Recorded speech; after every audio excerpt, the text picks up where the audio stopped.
How did medieval peasants survive the bitter cold in houses that seemed to be made of sticks and mud? We tend to think of this era as a time of cold stone castles and harsh winters, but the real survival technology was hidden not in the fortresses of lords, but in the humble dwellings of ordinary people. It was an ingenious system that used the laws of physics to create heat from the simplest materials available to everyone. Watch the video to the end, and you'll learn how these clay walls became real thermal armor against the most severe frosts, and why a low door was more important than a thick blanket. What if I told you that everything you believed about medieval castles is not true? We are used to seeing castles as symbols of an era, the pinnacle of architectural art, and a reliable shelter. However, from the point of view of winter survival, a stone castle was a disaster. These huge structures were symbols of power and defense, but not comfortable housing. The main problem with stone is its high thermal conductivity. Simply put, stone does not retain heat, but actively draws it from any warmer object, including the human body. Being in a stone hall in winter was like sitting in a giant refrigerator. An incredible amount of firewood was required to heat a huge stone room. The huge fireplaces we see in movies sent most of the heat straight up the chimney. The heat that did make it into the room was immediately absorbed by the cold walls. Added to this were constant drafts. Large halls, high ceilings, and numerous, albeit narrow windows created ideal conditions for cold air to circulate. The richly decorated tapestries on the walls were not just decoration, but a desperate attempt to insulate themselves from the icy stone blocks. Against this backdrop, a modest peasant hut looks completely different. It was not designed for defense or to demonstrate wealth. Its sole purpose was to preserve life in harsh conditions, and it coped with this task surprisingly effectively. The peasant house was the complete opposite of the castle. It was small, low, and built from materials that retained heat rather than taking it away. It was not a fortress, but essentially a large living thermos. The engineers of the time, unaware of the laws of thermodynamics, intuitively grasped their main principles. We romanticize stone, seeing in it eternity and durability. But people survived in the Middle Ages not because of stone, but in spite of it. They survived thanks to clay, straw, and wood, materials that we mistakenly consider primitive today. This story is about the forgotten wisdom of folk architecture. It is about how ordinary people, having nothing but what the earth gave them, created technologies that allowed them to survive a miniature ice age. Their homes were not just shelters, but active tools for combating the cold. We are very interested to hear your point of view. What do you think about this view of castles and huts, where primitive construction turns out to be more technologically advanced? Write about it in the comments. And be sure to subscribe to the channel so you don't miss new episodes. Are you ready to learn the truth about how medieval frame houses were built? At the heart of any house made of wattle and daub was a wooden frame. This skeleton was the foundation of everything, and its construction was the first and most important stage of building. Foundations, as we understand them, were often absent. The frame could be installed directly on the ground or on simple support stones laid out around the perimeter of the future house. The main task was to raise the wood slightly above the damp soil to slow down decay. One of the most common in ancient structures was the so-called curved frame, or cruck frame. It consisted of several pairs of large, naturally curved logs that were joined at the top to form an arch. These arched trusses formed the main volume of the building, determining its height and roof shape. In later versions or in wooded areas, a rectangular box frame was used. It consisted of vertical posts and horizontal beams joined together. This method was more economical in terms of wood consumption and allowed for the creation of more complex structures. Freshly cut wood was often used for construction. Contrary to modern beliefs, this was an advantage. Raw wood was much softer and easier to work with, using primitive tools such as an axe or adze. Joining elements together was an art in itself. Nails were expensive and rare, so the entire structure was assembled using wooden joints. Craftsmen carved complex systems of tenons and mortises that fit into each other and were fixed with wooden wedges. This system of joints made the frame not only strong, but also flexible. It could breathe and deform slightly under load or when shrinking without breaking. This was critical to the durability of the building. The wooden frame itself had no thermal insulation properties. It was just a strong and stable lattice that still needed to be filled. It was a skeleton that needed to be covered with muscles to protect it from the cold. The speed of construction of such a frame was remarkable. An experienced team of carpenters with the necessary materials at hand could assemble the foundation of a small house in just a few days. This was critically important given the short construction season. The frame also dictated the shape of the house. As a rule, dwellings were small and low. This was done not only to save materials, but also for a very practical reason. A small volume of air was much easier and cheaper to heat. The frame was just a skeleton. But how did this skeleton grow muscles that kept the heat in? In the next chapter, we'll reveal the secret composition of living walls, which turned a simple lattice into thermal armor.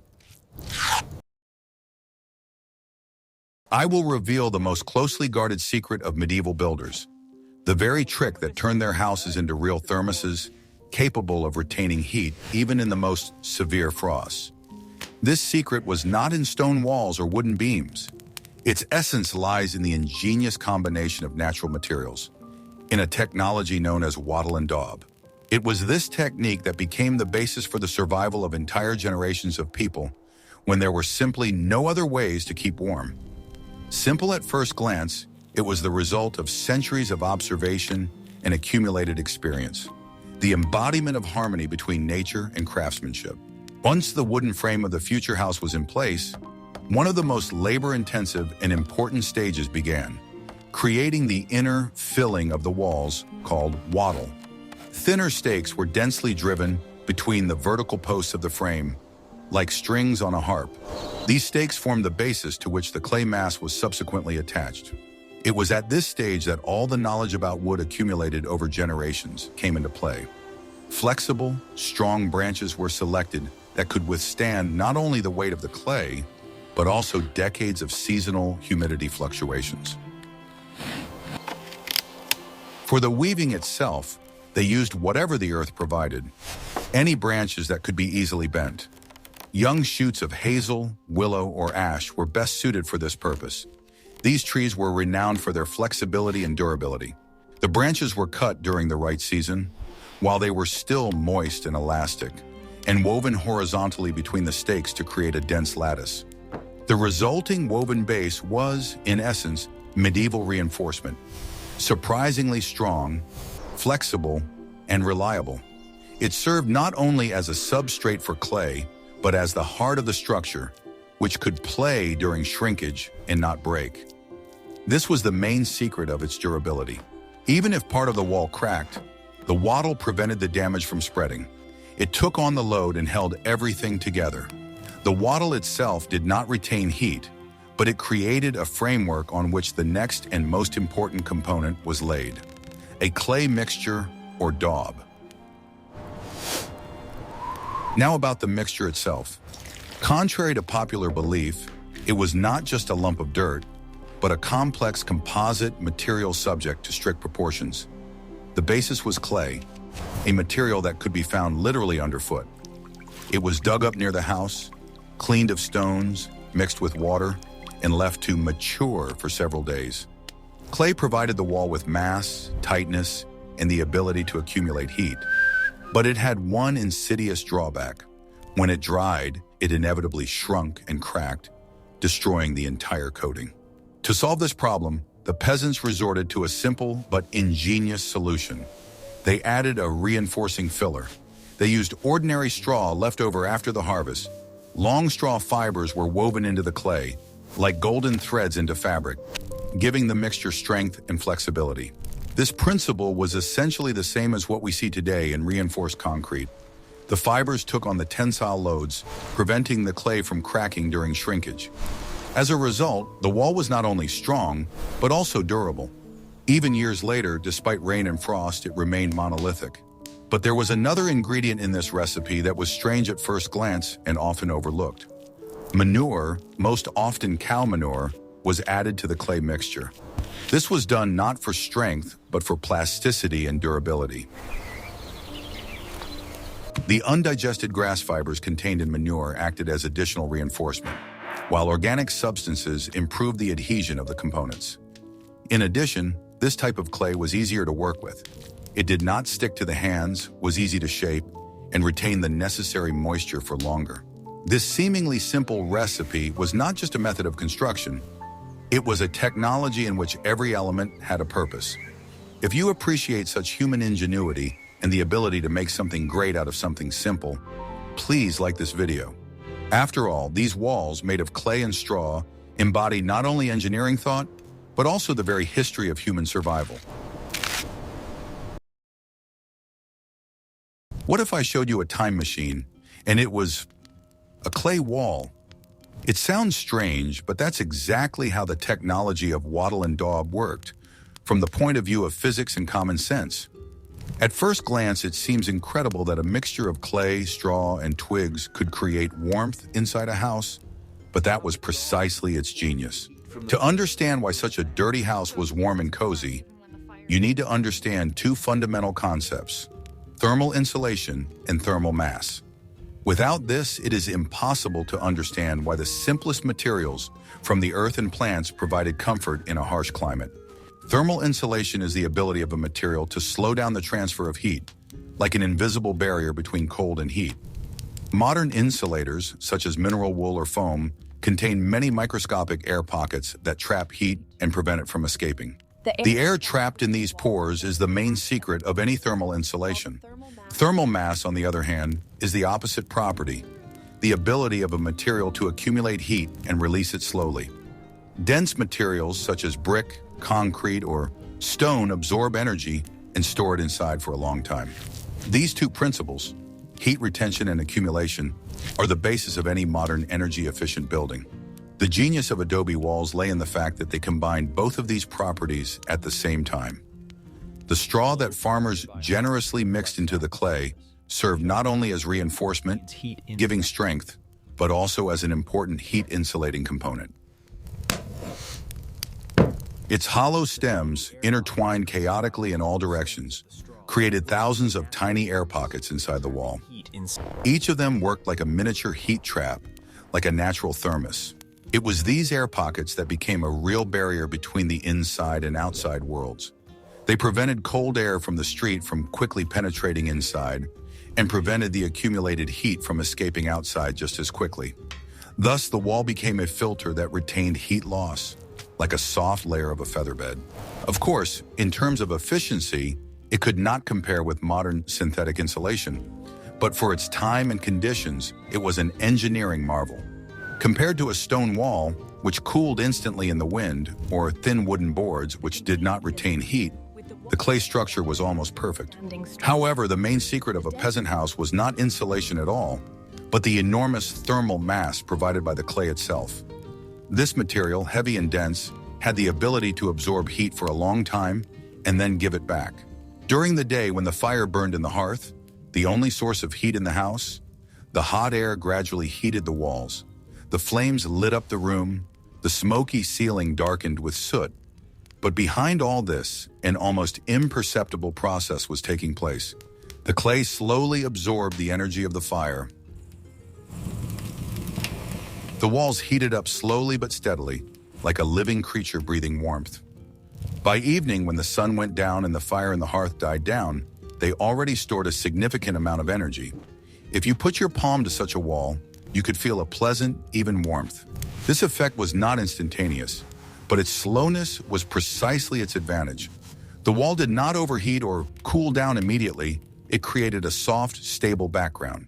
When night fell and the hearth gradually burned out, the air in the house began to cool rapidly.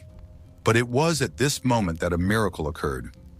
The walls, heated during the day, began to return the accumulated heat. It did not come in flashes, as from a flame, but smoothly and evenly, warming the entire room. The clay acted like a large, low-temperature battery. It prevented the temperature from dropping sharply, maintaining comfort in the house even during severe frosts outside. You could say that the house literally breathed warmth. During the day, it inhaled the energy of the fire, and at night it exhaled it back, warming the people who slept by the hearth. This warmth was not scorching, but soft and enveloping, like a warm blanket. It was thanks to this that the hut felt warm inside, while in stone castles, despite the blazing fireplaces, it remained cold everywhere. Thus, without knowing it, the peasant used a system that was, in essence, a true miracle of thermodynamic equilibrium. During the day, the walls protected against overheating by absorbing excess heat, and at night, they saved from the cold by giving off the accumulated heat. It was a self-regulating mechanism that did not require fuel, vents, or pipes. That is why a clay house was incomparably more comfortable than any stone castle. A stone wall took away heat like a predator, while a clay wall shared it as if it were alive. This simple technology was, in essence, a time machine capable of stretching the heat of the daytime fire throughout the long winter night. And if you think about it, this was the genius of ancient architecture, using simple things to solve the most complex problems. It was not just a wall, it was a natural passive heating system that worked without smoke, without sound, and without loss. But as we will soon learn, even such an ideal design could not retain heat if it all escaped upward. In the next chapter, we will examine how the roof became the main blanket of the house, completing this amazing heat engine created by human hands. After the walls were erected, it was time for the most important element of protection from cold and moisture, the roof. If the walls were a heat accumulator, then the roof was a blanket that prevented that heat from escaping. Here, too, medieval builders used the most accessible and effective material. This material was straw or, in marshy areas, reeds. Today, a thatched roof seems archaic and fire hazardous to us. But for a medieval house, it was the optimal engineering solution, which was difficult to surpass. The secret of a thatched roof lay in its thickness. It was not a thin layer like modern tiles. A good thatched roof could be between 30 centimeters and half a meter thick, and sometimes even more. It was a real thick mattress laid on top of wooden rafters. The principle of operation was the same as in walls: thermal insulation due to trapped air. Each straw or reed stalk is a hollow tube. Millions of such tubes, laid in dense layers, created an incredible number of tiny, immovable air pockets. It is this immobile air that is the best heat insulator. Warm air from the house rose upward, hit this thick layer, and could not escape outside. The cold outside, in turn, could not penetrate inside. In addition, a thatched roof was completely waterproof if laid correctly. The secret was in the steep angle of the roof. Water simply rolled off the tightly laid stalks without having time to seep inside. Proper installation was an art in itself. Master roofers laid the straw in layers, starting from the bottom, and tamped it down tightly. The top layer was pressed down with wooden poles or special nets to prevent it from being blown away by the wind. Such a roof had another feature related to the internal structure of the house. Most peasant dwellings did not have a chimney. Smoke from the hearth rose upward and escaped through a special opening in the roof, or simply seeped through the straw. This smoke, constantly passing through the inner layers of the roof, acted as a preservative. It impregnated the straw and rafters, killing fungus and mold and repelling pests. This was a paradoxical side effect that significantly extended the life of the roof. Over time, the top layer of straw could rot, but it could be easily replaced without disturbing the entire structure. The lower layers remained dry and functional. Such a roof lasted for decades, requiring only minimal maintenance. Thus, the house received the perfect blanket. It was thick, breathable, waterproof, and even preserved itself. This technology was so successful that thatched roofs were used in Europe for thousands of years, while allowing moisture to escape. Want to know the secret that changed everything in medieval houses? After building warm walls and insulating the roof, the last and most difficult task remained: combating drafts. Any heat is useless if it is constantly blown away by cold winds. The main enemy of heat in any house is not so much the walls as the cracks and holes. Let's take a look at the door. The first thing that catches the eye in reconstructions of such dwellings is the very low doorway.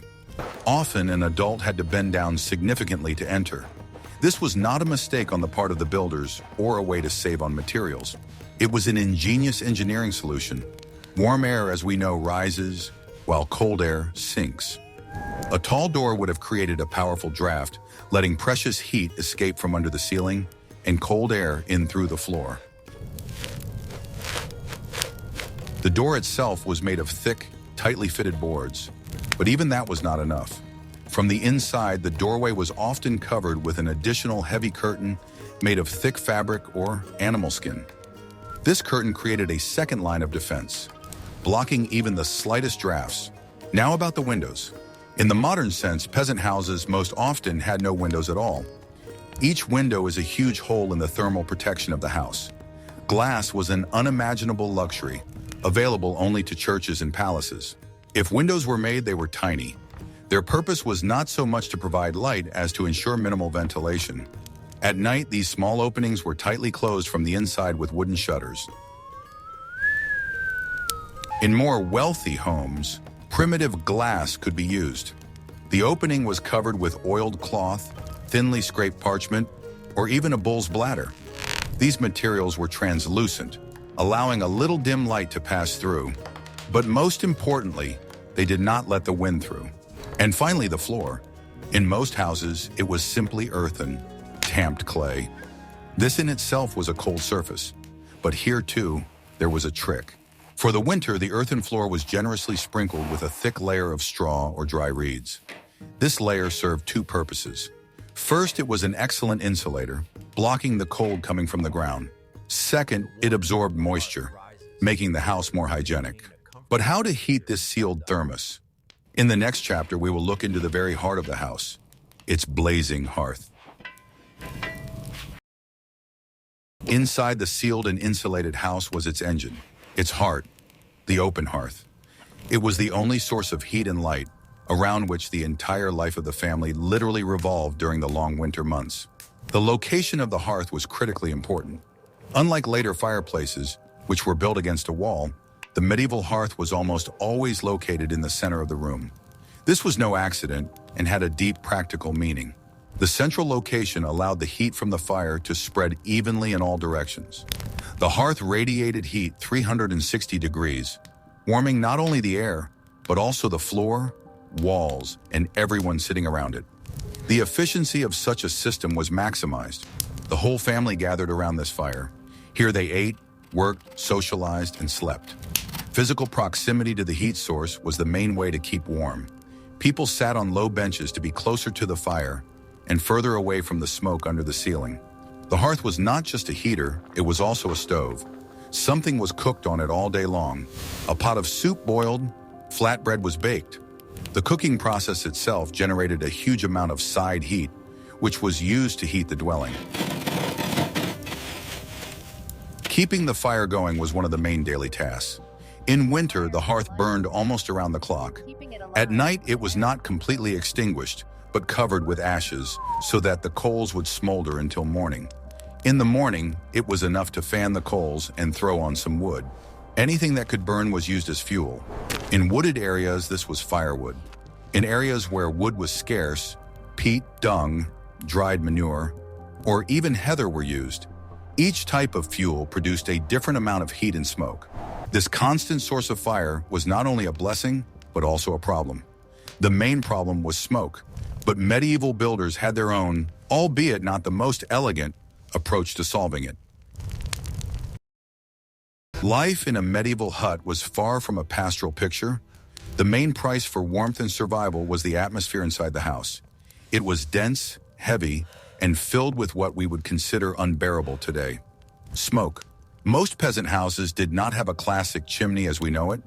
It was a complex and expensive structure to build. Instead, simpler and more straightforward methods of smoke removal were used. Most often, a small hole was left in the roof, directly above the hearth. Sometimes it was just a hole in the straw, sometimes a special wooden box. This is where most of the smoke and soot escaped. However, this process was not ideal. A significant part of the smoke did not enter the hole immediately, but accumulated under the roof. The entire upper part of the room was constantly filled with a thick, gray layer of smoke. People sat on low benches and slept on the floor or low couches. This way, they were in an area with relatively clean air, while the smoke did its job under the ceiling. This smoke, despite its obvious harm to the lungs, also had its benefits. As already mentioned, it was an excellent preservative. The smoke constantly smoked the rafters and the inside of the thatched roof, protecting them from decay. In addition, the smoke disinfected the room as much as possible. The caustic substances in its composition killed some of the bacteria and prevented insects from breeding, which was an important factor in conditions of cramped quarters and poor hygiene. Food for smoking was often hung under the ceiling in the same smoke.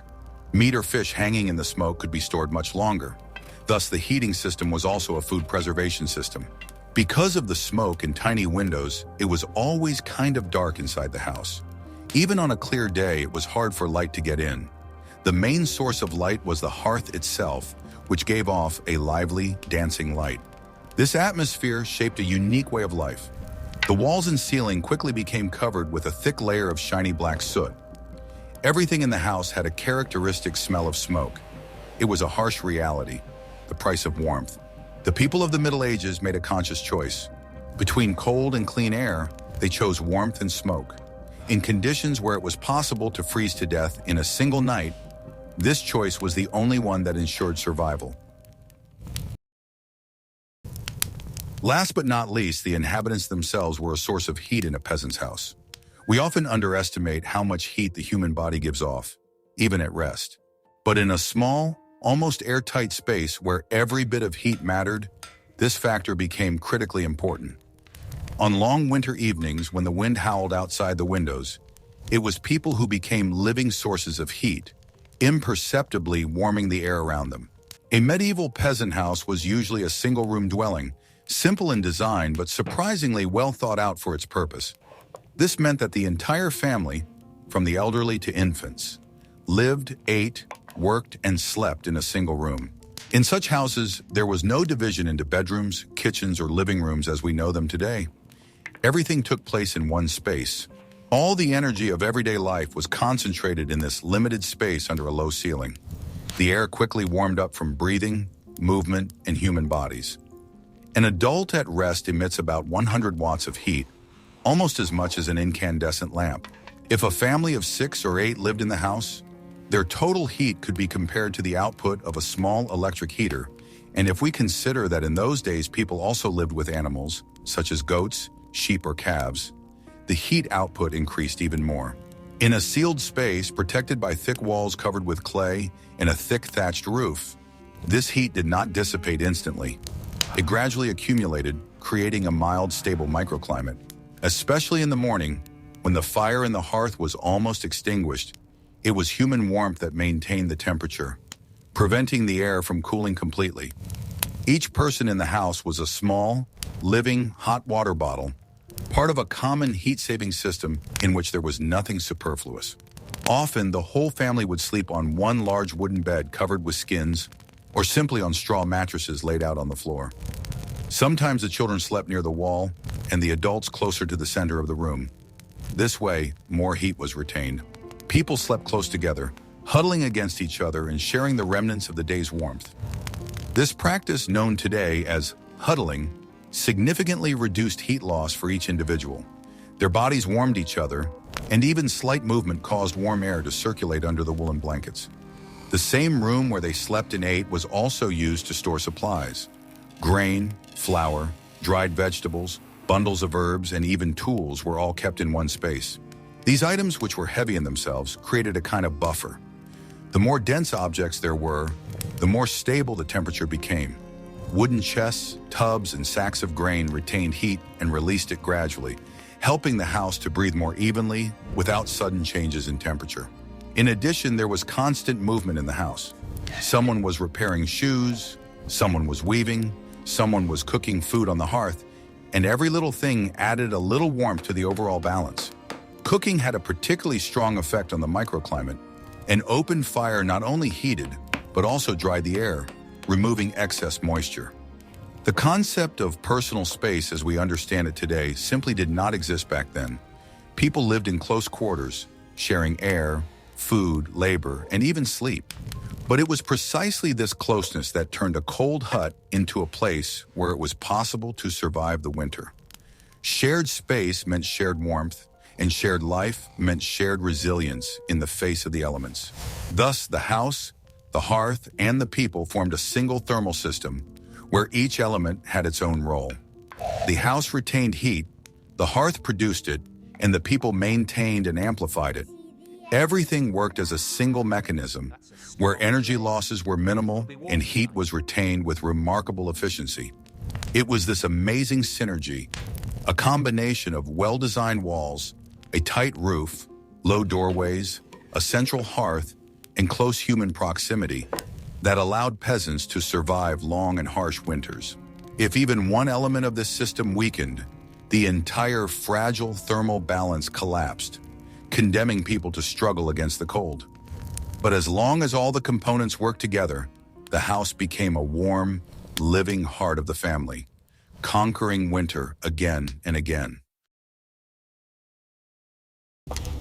To sum up, let's compare two images, two worlds that existed side by side, but were separated by a gulf of status and living conditions.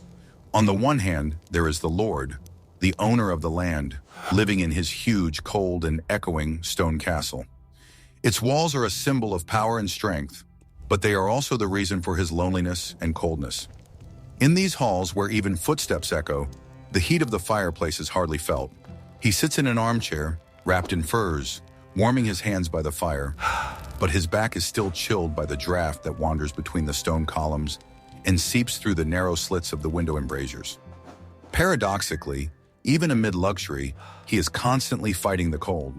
On the other hand, there is a peasant in his low, dark, smoke-filled, but surprisingly warm house. His dwelling is modest, smelling of smoke and earth, but inside there is a special atmosphere of comfort. He sits on the floor by the hearth, listening to the crackling of the wood, and the heat reflecting off the walls slowly fills the entire space. The air is thick, warm, almost tangible. The temperature in his house is perhaps only a few degrees above zero, but this stability is a great luxury in a world where the cold could kill overnight. For the peasant, the main thing is not comfort, but survival, and his house coped brilliantly with this task. So whose technology was more advanced? Judging by its monumentality, durability, and impressive appearance, it was definitely the castle. Its walls have survived for centuries, and today we admire them as architectural monuments. But if we look at it from the point of view of thermodynamics, energy efficiency, and adaptability to human needs, then the victory clearly goes to the modest peasant hut. Where the castle lost heat, the hut retained it. Where marble and granite were indifferent to humans, clay and straw worked together to protect them from the cold. The Wattle Daub house was a true masterpiece of folk engineering. Its creators, without drawings or scientific tools, intuitively understood the physics of heat and the properties of their materials. They knew how to mix the clay correctly so that it would not crack in winter, and how to lay the straw so that it would not let the wind through. This house amazingly combined two opposing functions. The mass of clay retained heat, while the porosity of the straw provided thermal insulation. This combination created an ideal microclimate. In fact, it was a passive heating system long before the concept itself appeared. During the day when the hearth was burning, the walls absorbed heat, and at night they slowly and evenly gave it back. Thanks to this, temperature fluctuations were smoothed out, and even in severe frosts, relative stability was maintained inside. The house functioned like a huge battery, using the laws of nature rather than fighting them. It was a solution dictated by experience and observation rather than science, but it was remarkably effective. Today we admire Gothic cathedrals, castles, and impregnable fortresses, forgetting that behind their walls live those who built these wonders. Millions of nameless craftsmen spent centuries building modest dwellings that warmed their families and saved them from hunger and cold. Without their homes, there would have been no army, no castles, no civilization itself.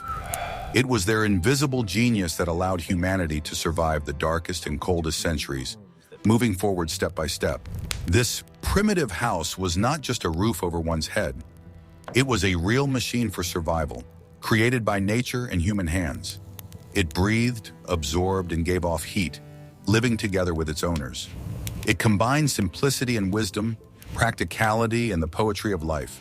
And perhaps it was this modest house rather than majestic castles that became a true symbol of the endurance of the human race. A symbol of how man, relying on knowledge and instinct, managed to tame the cold and live to see spring. We see that behind the modest facade of clay and straw lay a complex and effective system of survival.